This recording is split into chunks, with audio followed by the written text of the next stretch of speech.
प्रभु जीशु ख्रीष्टଙ୍କ ମଧୁର ନାମରେ ଆପଣମାନଙ୍କୁ ସମସ୍ତଙ୍କୁ ଖ୍ରୀଷ୍ଟ ପ୍ରେମର ନମସ୍କାର।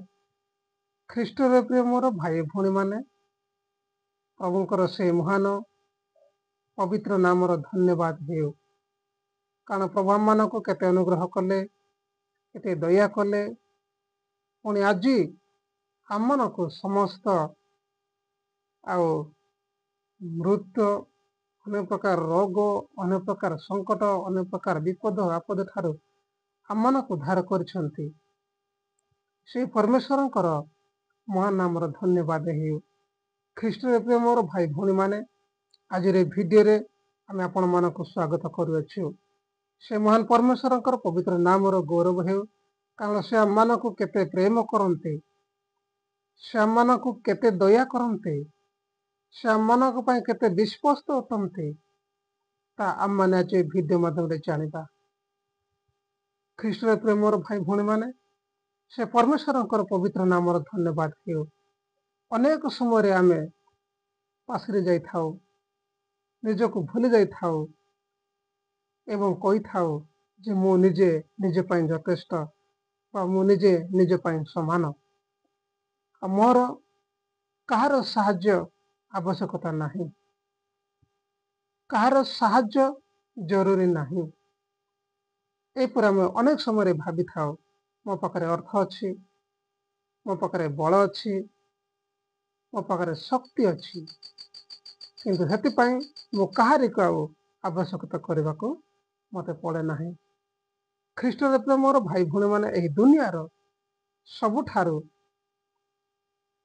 ଆପଣଙ୍କର ପ୍ରିୟ ପରିଜନମାନେ, ଆପଣଙ୍କର ପ୍ରିୟ ସାଙ୍ଗସାଥୀମାନେ, ଆପଣଙ୍କର ପ୍ରିୟ ବନ୍ଧୁ ଏବଂ ବର୍ଗ, ଆପଣଙ୍କର ସମାଜ ଆପଣଙ୍କୁ ଭୁଲିପାରେ, ଆପଣଙ୍କୁ ଧୋକା ଦେଇପାରେ, ଆପଣଙ୍କୁ ହୁଏତ ଏକୁଟ କରିପାରେ, କିନ୍ତୁ ଏପରି ଜଣେ ପିତା ଅଛନ୍ତି, ସେ ଆପଣଙ୍କ ପାଇଁ ଚିନ୍ତା କରନ୍ତି। ଦିନ ରାତି ସେ ଆପଣଙ୍କ ପାଇଁ ଚିନ୍ତା କରନ୍ତି, ଆପଣଙ୍କ ବିଷୟରେ ସେ ଚିନ୍ତା କରନ୍ତି, ଆପଣଙ୍କ ଆବଶ୍ୟକତା ବିଷୟରେ ସେ ଚିନ୍ତା କରନ୍ତି, ଆପଣଙ୍କ ସ୍ୱାସ୍ଥ୍ୟ ବିଷୟରେ ସେ ଚିନ୍ତା କରନ୍ତି। ଆପଣଙ୍କ ଯାହା ଲୋଢ଼ା ଅଛି ତାହା ମଧ୍ୟ ପରମେଶ୍ୱର ଚିନ୍ତା କରନ୍ତି।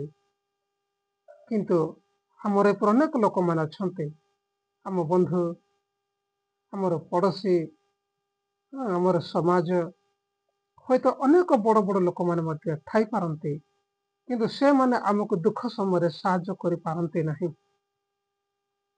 କିନ୍ତୁ ଦୁଃଖ ସମୟରେ, ଅଭାବ ସମୟରେ, ଅସୁବିଧା ସମୟରେ ଏପରି ଜଣେ ସାହାଯ୍ୟକର୍ତ୍ତା ଅଛନ୍ତି, ସେ ଆପଣମାନଙ୍କୁ କେବେ ମଧ୍ୟ ଭୁଲନ୍ତି ନାହିଁ।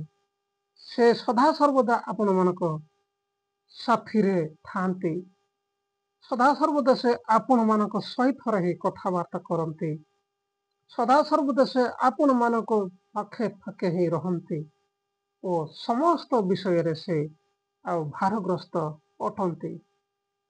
ଜୀବନରେ ଯାହା କିଛି ଆବଶ୍ୟକତା ସମସ୍ତ ବିଷୟ ଦେବା ନିମନ୍ତେ ସମସ୍ତ କାର୍ଯ୍ୟରେ ବିଶ୍ୱସ୍ତ ସେ ପରମେଶ୍ୱର ଅଟନ୍ତି। ସେଥିପାଇଁ ମାନେ ସେ ପରମେଶ୍ୱରଙ୍କର ଗୌରବ କରୁ। ଖ୍ରୀଷ୍ଟରେ ପ୍ରିୟ ମୋର ଭାଇ ଭଉଣୀମାନେ, ଆଜିର ଏହି ପବିତ୍ର ଆଉ ମହାନ କାର୍ଯ୍ୟ ପାଇଁ ପରମେଶ୍ୱରଙ୍କୁ ଧନ୍ୟବାଦ ଦେଉଅଛି। ଏହି ଭିଡ଼ିଓ ମଧ୍ୟ ପ୍ରଭୁ ଆମମାନଙ୍କୁ ଆଶୀର୍ବାଦ କରନ୍ତୁ ଯେ ଆମେ ଭୁଲି ଯାଇଥାଉ ମୋର ପ୍ରେମକାରୀ ଜଣେ ଅଛନ୍ତି, ଆମମାନଙ୍କର ପ୍ରେମକାରୀ ଜଣେ ଅଛନ୍ତି। କାରଣ ଲେଖା ଅଛି, କାରଣ ଈଶ୍ୱର ଜଗତକୁ ଏଡ଼େ ପ୍ରେମ କଲେ, ଯେପରି ଯେ କେହି ତାଙ୍କର ବିଶ୍ୱାସ କରେ ସେ ବିନଷ୍ଟ ନ ହୋଇ ଅନନ୍ତ ଜୀବନ ପାଇବ। ପ୍ରିୟର ମୋର ଭାଇ ଭଉଣୀମାନେ, ଆମମାନେ ଯେପରି ବିନଷ୍ଟ ନ ହୋଇ ଅନନ୍ତ ଜୀବନ ପାଇବା ବା ସେଇ ପରମେଶ୍ୱରଙ୍କୁ ପାଇବା, ସ୍ୱର୍ଗରେ ତାହାଙ୍କ ସହିତ ରହିପାରିବା, ସେଥିପାଇଁ ସେ ସ୍ୱର୍ଗର ସମସ୍ତ ଗୌରବ ଛାଡ଼ି ସେ ଏଇ ଧରା ପୃଷ୍ଠକୁ ଆସିଲେ, ଯେ ଆପଣଙ୍କୁ ଏବଂ ମୋତେ ପ୍ରେମ କଲେ, ଆଜି ବି ପ୍ରେମ କରନ୍ତି। ସେ ଆପଣଙ୍କ ନିମନ୍ତେ ମୋ ନିମନ୍ତେ କାଲବରୀ କ୍ରୁଶରେ ନିଜର ଜୀବନ ଦେଲେ, ନିଜର ପବିତ୍ର ରକ୍ତ ଢାଳି ଆମମାନଙ୍କୁ ଉଦ୍ଧାର କଲେ, ସମସ୍ତ ପ୍ରକାର ନର୍କର ବଳ ଠାରୁ ଆମମାନଙ୍କୁ ଉଦ୍ଧାର କରିଛନ୍ତି।